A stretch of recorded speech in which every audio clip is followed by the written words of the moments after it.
जिला किसान कांग्रेस रायपुर ग्रामीण के तत्वाधान में होली मिलन समारोह का आयोजन किया गया। उक्त समारोह में फूलों की जमकर होली खेली गई। डीजे नगाड़ा की धुन पर कांग्रेसी नेता थिरकते नजर आए।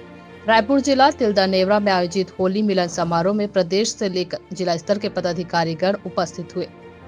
हिंद संस्कृति की पारंपरिक भाईचारा एवं आपसी सौहार्द के प्रतीक होली पर्व के अवसर पर होली मिलन समारोह में किसान कांग्रेस के अलावा कांग्रेस कमेटी के पदाधिकारीगण, कांग्रेस कमेटी जिला प्रभारी नारायण कुर्रे, किसान कांग्रेस प्रदेश अध्यक्ष रामविलास साहू, पूर्व विधायक बलौदा बाजार जनक राम साहू, कांग्रेस कमेटी संयुक्त महामंत्री एवं सिंधी एकेडमी अध्यक्ष राम गिरलानी, महिला कांग्रेस के जिला अध्यक्ष अनिता गुरुपंच, पुष्पलता वैष्णव, प्रदेश महिला सचिव सायरा बानो सहित क्षेत्रीय कांग्रेस जन सम्मिलित होकर जिन्होंने एक दूसरे को शुभकामनाएं दी।